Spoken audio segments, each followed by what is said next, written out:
అలా చెప్పట్లేదు. మేము గాలిలో జగన్మోహన్ రెడ్డి గారు మాట్లాడతాడని రైట్, వస్తా, మిగతా మళ్ళీ మీ రాజకీయ దగ్గరికి వస్తా. నాయకులు ఒకసారి దీపక్ రెడ్డి గారి దగ్గర పోదాం. దీపక్ రెడ్డి గారు, ఆ, ఎట్లా ఈ ఇవాళ జరిగిన కామెంట్స్ కానీ, నిన్న రాజ్నాథ్ సింగ్ చేసిన కామెంట్స్ కానీ, ఈ పరిణామాల్ని తెలుగుదేశం ఎట్లా విశ్లేషిస్తుంది? నాకు యాక్చువల్గా ఒక 2 నిమిషాలు మొదట్లో ఎక్కువ కావాలి, ఎందుకంటే ఈ టోటల్ పిక్చర్ అర్థమయ్యేదానికి కొన్ని వాస్తవాలు మీ ద్వారా ప్రజల ముందు పెట్టాలనుకుంటున్నాను. ఈ రోజు జరిగింది ఏంది? వైజాగ్ లో ఇన్వెస్టర్ సమిట్ జరిగింది.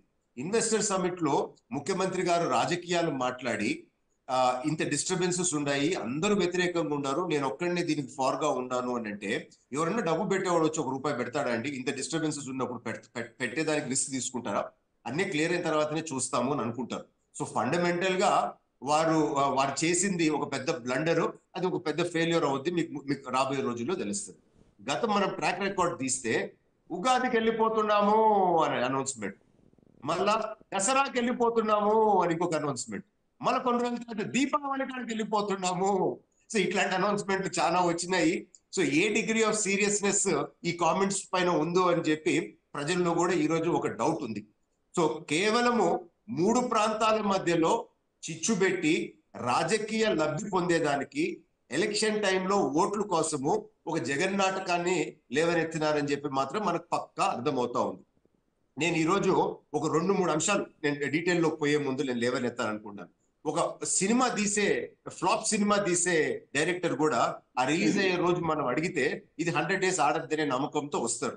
ఈ రోజు జగన్మోహన్ రెడ్డి గారి నమ్మకం కూడా అదే, నేను ఆడ స్వేరింగ్ ఇన్ చేస్తాను అని అంటారు. వారికి మళ్ళా గెలిచే అవకాశం ఉందా? అది అన్నిటికన్నా పెద్ద జోకు. ఆ బంగాళాఖాతంలో వైసీపీ పార్టీని కలిపేదానికి ఆంధ్ర రాష్ట్ర ప్రజలు రెడీగా ఉన్నారు.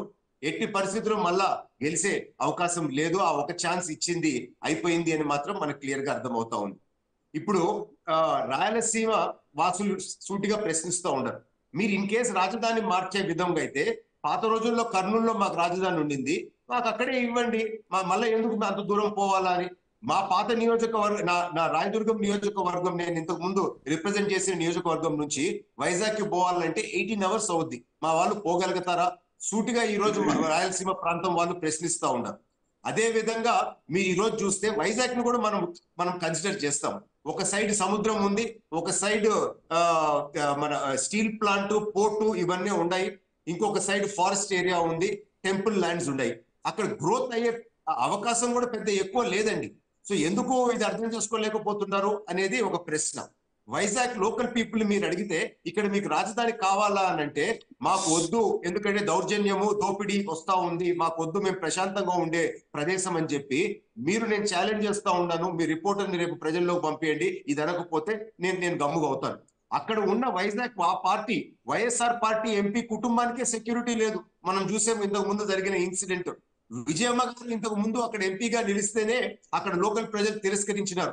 దీని వెనకాల అర్థం ఏంటి అని చెప్పి ఒకసారి గమనించాల.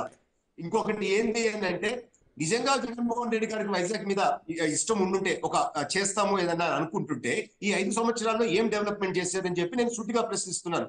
వైజాగ్ మీద ఈ ప్రభుత్వానికి ప్రేమ ఉండుంటే 13 ప్రాపర్టీస్ ఎందుకు ప్లెడ్జ్ చేసి ఈ రోజు దాని మీద లోన్స్ తీసుకున్నారు అని నేను ప్రశ్నిస్తా ఉన్నాను. టెంపుల్టన్ ని, సాఫ్ట్వేర్ కంపెనీస్ ని ఎందుకు వీళ్ళు ఎల్లగొట్టారు అక్కడి నుంచి అని చెప్పి నేను ఈ రోజు ప్రశ్నిస్తున్నాను. ఇన్సైడర్ ట్రేడింగ్ వైజాగ్ లో జరగలేదా అని చెప్పి నేను ప్రశ్నిస్తున్నాను. భూ దోపిడీ జరగలేదా? అక్కడ ఉండే మనుషులు వాళ్ళ ఖాళీ భూములకి కాంపౌండ్ వాళ్ళు కట్టుకొని భయంతో ఉండరు. దీపక్ రెడ్డి గారు, మీరు అన్నట్టుగా అమరావతిలో ఇన్సైడ్ ట్రేడింగ్ జరిగిందని ఆరోపించినటువంటి వైసీపీ అంశం, కానీ మౌలిక ప్రశ్న ఏంటి? అసలు 3 రాజధానులు వైపులా కాదా?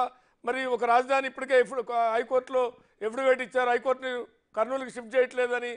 సుప్రీంకోర్టులో కేసు ఉంది, అనుకున్న సార్లు 3 సార్లు ఇప్పటికే డేట్లు పెట్టి కూడా వాయిదా వేయడానికి వాళ్ళు చెప్తున్న కారణం అక్కడ ఇంకా ఇన్ఫ్రాస్ట్రక్చర్ తయారు కాలేదు, బిల్డింగ్లు కావచ్చు ఇంకోటి తయారు కాలేదు, 2 లీగల్గా కొన్ని హార్డీల్స్ ఉన్నాయి కాబట్టి వీటన్నిటిని సెట్ చేసుకోవడం కోసం కొంత డిలే అయింది అనేది వాళ్ళు చెప్తున్న ఆర్గ్యుమెంట్. మీరు ఒప్పుకుంటారా ఒప్పుకోరా? మీరు చూడండి అండి, చాలా అద్భుతమైన ప్రశ్నలు ఏమనెత్తినారు. కోర్టు లీగల్ రాజధాని అని వాళ్ళు ఏదో స్పెషల్ టర్మ్ ఇచ్చినారు కర్నూలులో. దానికోసం ఏం చేశారు? కోర్టులోనే అఫిడవిట్ ఇచ్చినారు, మేము ఇంకా అడగలేదు అని చెప్పి. సో అంటే అక్కడ మోసం చేసినట్టే కదా. పోనీ అమరావతిలో ఏదన్నా చేశారా? కనీసం ఇటుకరాయి వేసినారా? మోదీ గారు మేము డబ్బులు ఇస్తాము అన్నారు, ఇస్తానన్న డబ్బులు కూడా ఎందుకు తెచ్చుకోలేకపోయినారు? వైజాగ్ లో ఇంతవరకు ఏమి చేయగలిగినారు? సో ఈ రోజు ముఖ్యమంత్రి గారు ఒప్పుకున్నారు ఆపోజిషన్ పార్టీస్ మమ్మల్ని పని చేయించుకోలేదు అని చెప్పి. అంటే వారి ఇన్ఎఫిషియన్సీ ఒప్పుకున్నట్టే కదా. అంటే కోర్టులో ఇది ఉన్నప్పుడు వాళ్ళు చేయలేరు అని చెప్పి ఆయన ఒప్పుకున్నట్టే కదా.